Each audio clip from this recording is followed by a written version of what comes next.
Hi, strangers.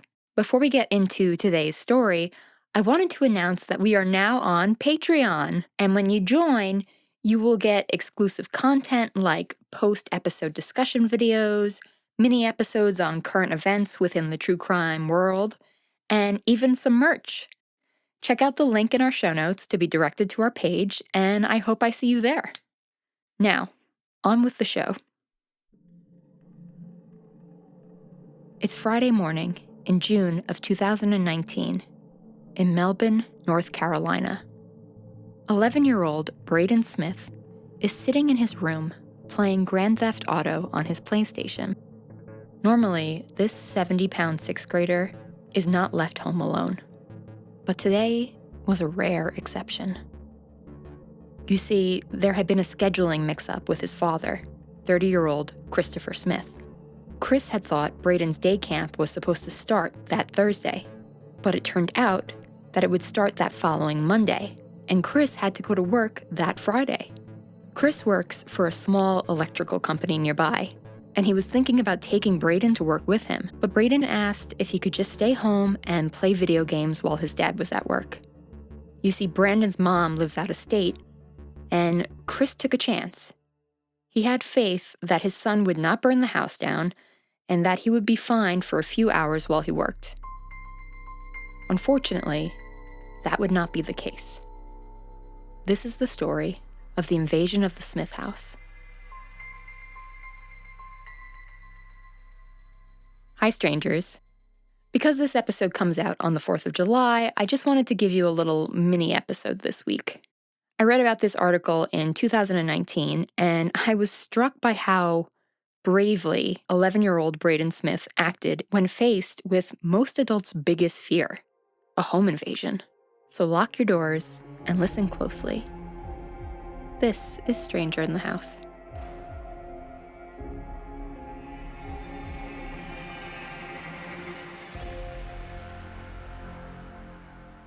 Around 11 a.m., Braden hears a car pull up to his house, but he knows it's too early for his father to be home. He peeks through the window and watches as 3 people he doesn't know, 2 men and a woman, exit a champagne-colored car. He uses his cell phone to call his mother and tell her that there is an unfamiliar car in the driveway.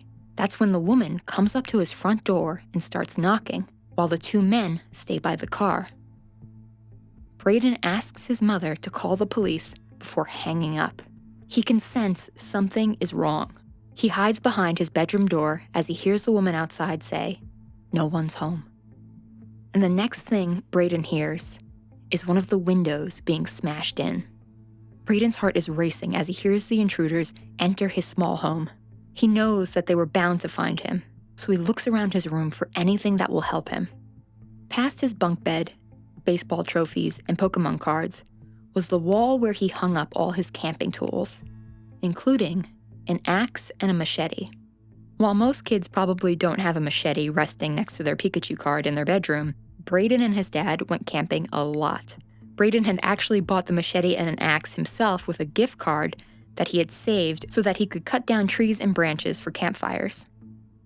Hearing an intruder moving in his home, he grabs the machete, which was closest, and watches through the crack in his door as a young man walks through his house. The man grabs his dad's pellet rifle, which was left out, which Braden knows is not loaded. The man pokes the rifle into Braden's room, and that's when he spots Braden and tells him to drop the machete, sit on the ground, and get in the closet. Braden obeys, but not for long. Maybe it was because Braden knew that the rifle wasn't loaded, or because through his closet, he had watched the man leave the machete on the floor in order to grab his cell phone. Braden takes a chance and creeps out of the closet. He makes his way to the man who has his back turned, and the 11-year-old picks up the discarded machete. The phone slips from the man's hand and clatters to the floor, and as he reaches down to pick it up, Braden swings the machete at the back of the man's neck. The man falls to the floor and quickly starts kicking Braden, and is able to push Braden down to the ground. During this struggle, Braden is swinging his machete again and again, but he misses this time. The man quickly gets up, and he tries to grab the TV and the PlayStation as he flees, but suddenly he notices how badly he is bleeding from the back of his neck and abandons the electronics. The intruders flee and get back in their car, leaving the tiny sixth grader and his bloody machete alone once again. When Christopher Smith gets word of what's happened, he rushes back home. He has to park across the street because his house is surrounded by deputy cars. As he moves towards his house, he sees his son running to him. Before he can even get any information about what happened, Brandon starts telling him that the police won't let him back in the house, and he needs to get back in because his baseball uniform is in there, and he has a game later today, because Braden has his priorities. Braden's mother had called police once he hung up on her, and when police arrived, they knew that whoever Braden had hit with a machete was going to need some medical attention, and they were going to need it quick. So the sheriff's department sends out an alert to all the hospitals in the area to look out for a man with a bleeding wound to the back of his neck. With this knowledge of his injury, police believed that the perpetrator would be caught in no time. They could have never imagined that they would be led on a 2-day manhunt. 2 hours after the Smith home invasion, around 1 p.m., a 19-year-old man named Jatavion Deshaun Hall arrives at a UNC hospital in Hillsborough with a bleeding wound to the back of his head. The hospital quickly takes action to heal Hall, but immediately notifies the sheriff's office of his arrival.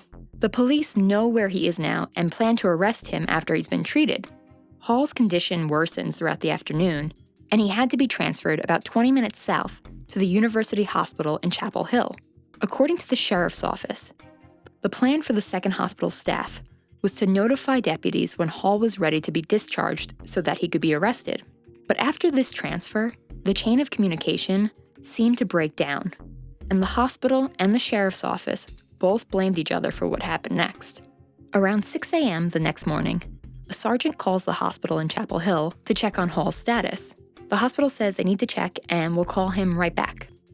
A half hour later, the hospital calls back to tell him that Hall left the hospital against medical advice around 8 p.m. last night, meaning he had been gone for 10 hours. Security camera footage from the hospital reveals that Hall left at 7:54 p.m., wearing a hospital gown, blue socks, and carrying what appeared to be a cup of water.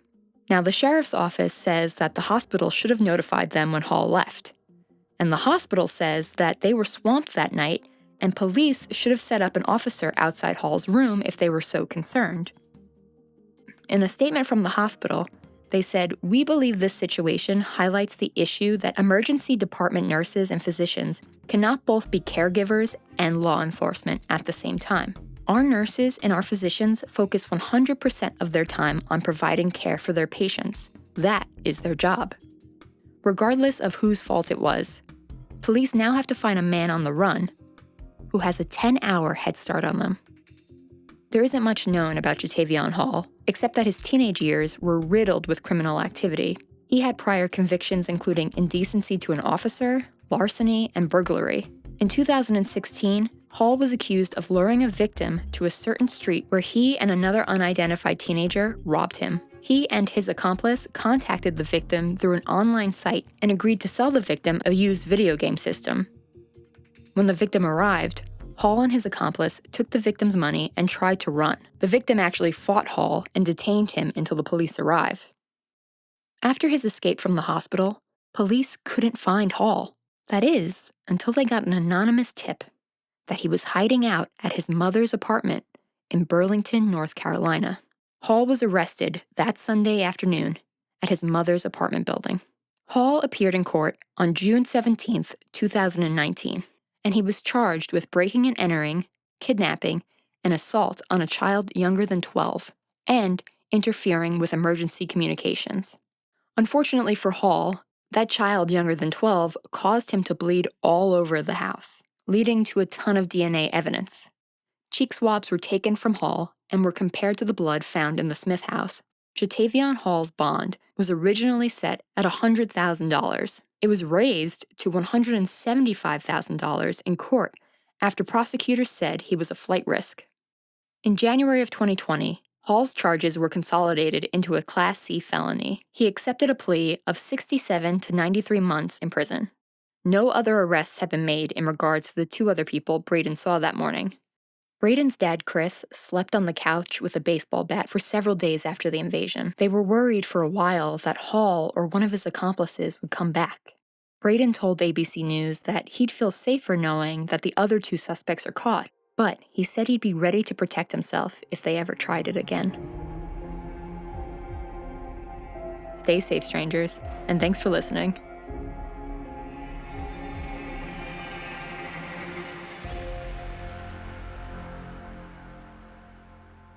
This episode was written by Alexa Morrissey, researched by Victoria Cox, and produced by Boy Wonder Productions.